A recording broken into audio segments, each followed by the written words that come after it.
Olá, meus irmãos e amigos, a paz do Senhor Jesus a todos, um grande abraço.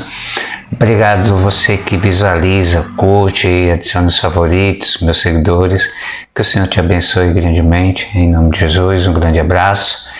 E nessa mensagem eu quero deixar para vocês aqui uma mensagem no tocante aos fins dos tempos, né?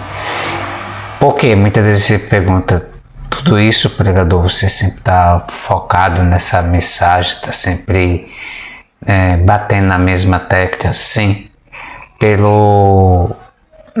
por tudo que nós vivemos, né? Pelo contexto que nós estamos vivendo nessa presente era, nesses tempos, né? Nesses últimos tempos, nesses últimos dias, as evidências que mostram que Deus ele está cada vez mais abreviando os tempos.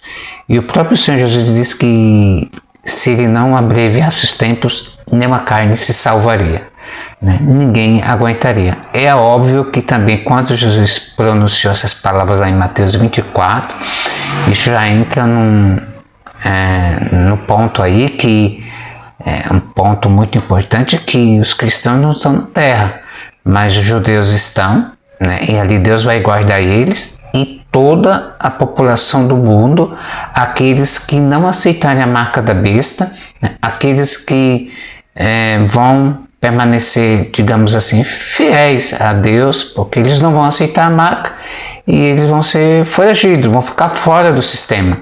Quando você não entra no sistema, você fica fora dele, né? É óbvio, é automático.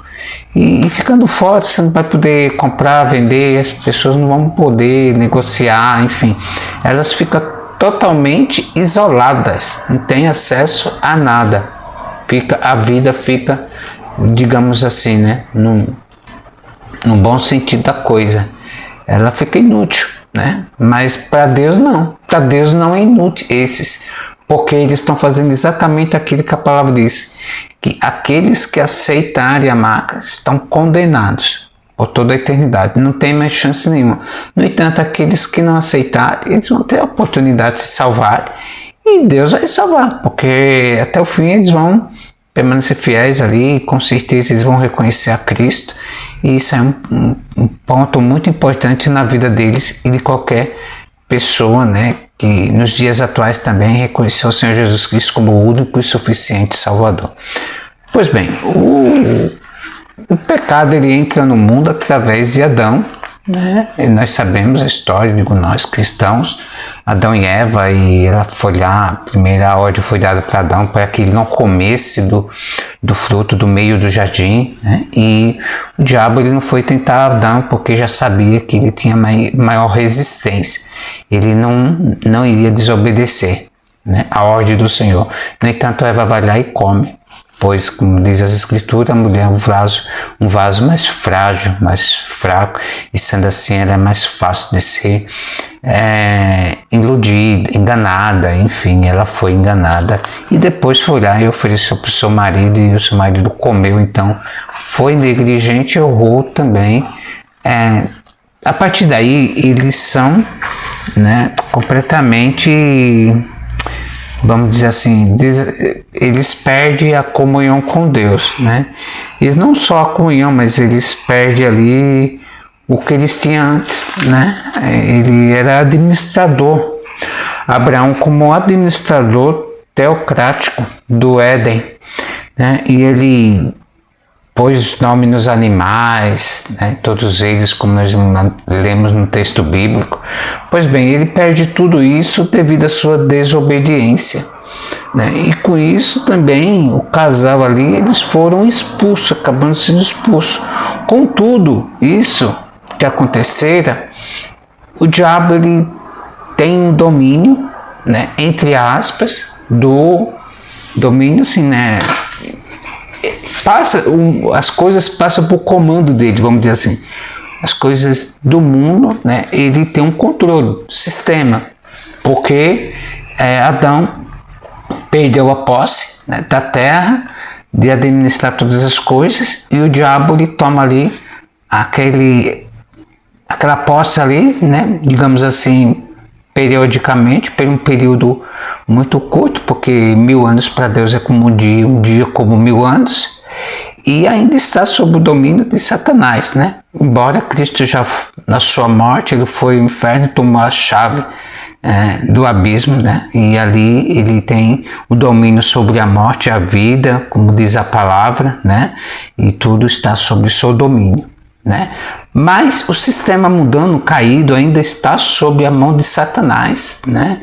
Os ímpios, as pessoas que nos convertem a Deus, as pessoas que vivem pecando, né? O engano, a mentira, né? As ideologias, as militâncias, né?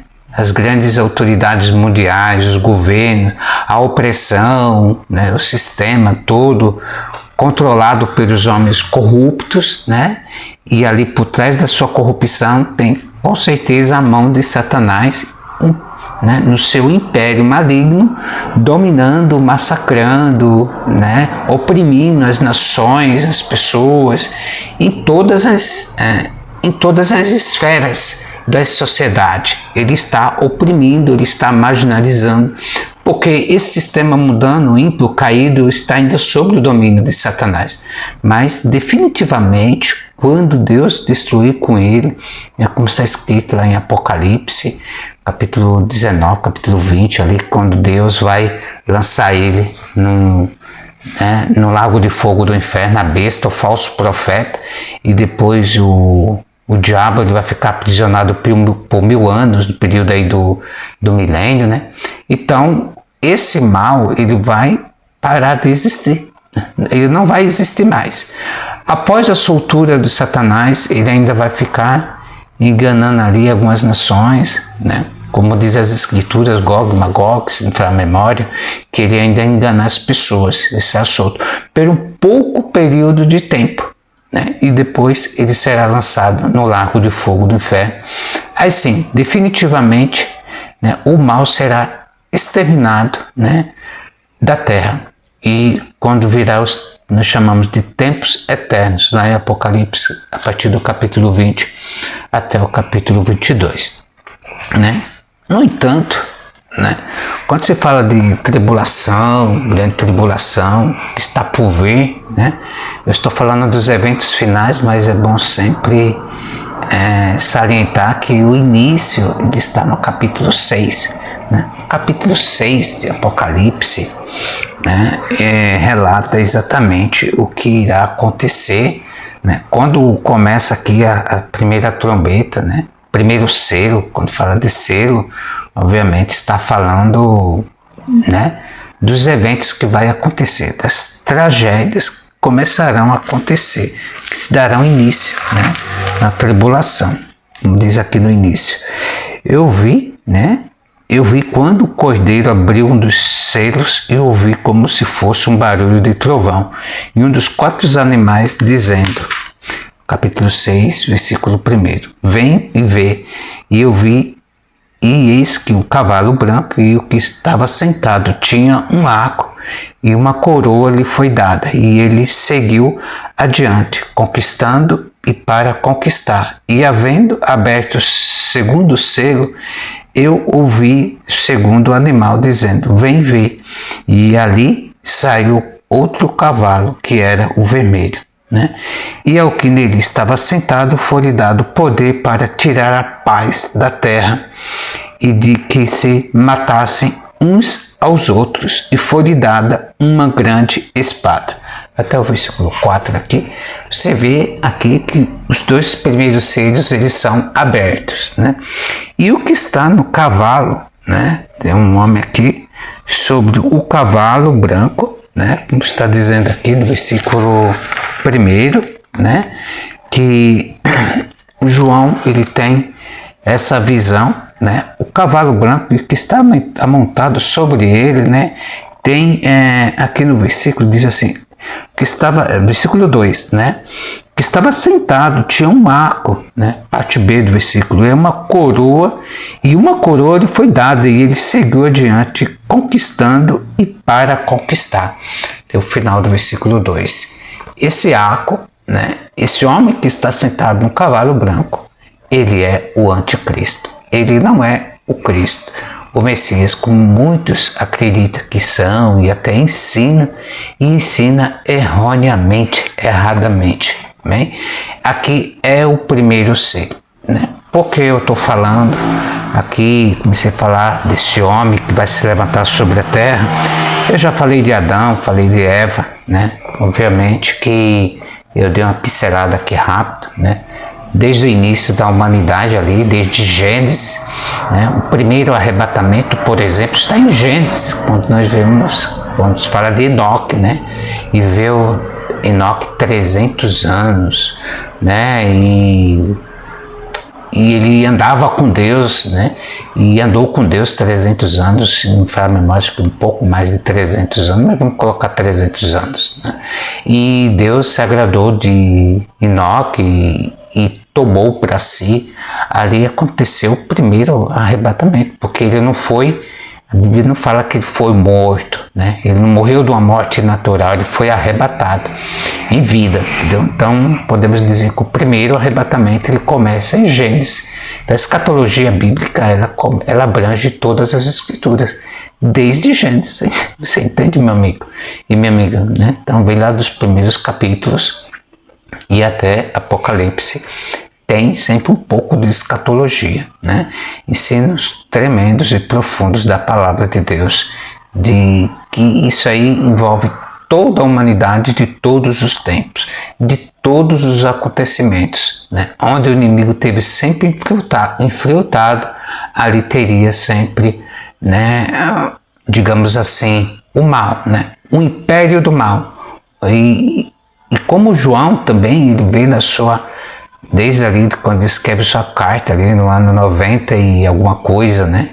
Acho que mais ou menos 90, ele já estava falando que o espírito do anticristo estava no mundo. Olha só, o espírito do anticristo já estava no mundo operando. Agora, se na época do João, agora imagine hoje, 2025, né? Como ele não está operando, né? Ele está quase se levantando. Mas para isso, primeiro, a igreja precisa ser arrebatada. Amém? E vai ser em nome de Jesus. Fique com essa palavra, amados, porque o tempo está muito próximo. Tudo mostra a vinda de Jesus assim de uma forma extraordinária, né? De uma forma assim que você vê no meio da política, né? Nos sinais que estão acontecendo na natureza, né? Na esfera, da tecnologia, né?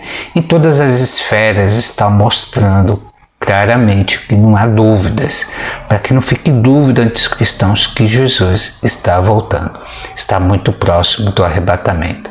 Amém? Louvado seja Deus. Até a próxima, um grande abraço. Deixa aí seu comentário, o que você acha, o que você pensa a respeito dessa mensagem. Ficou um pouco comprido o vídeo, mas eu precisava deixar aqui essa explicação para você. Deus abençoe.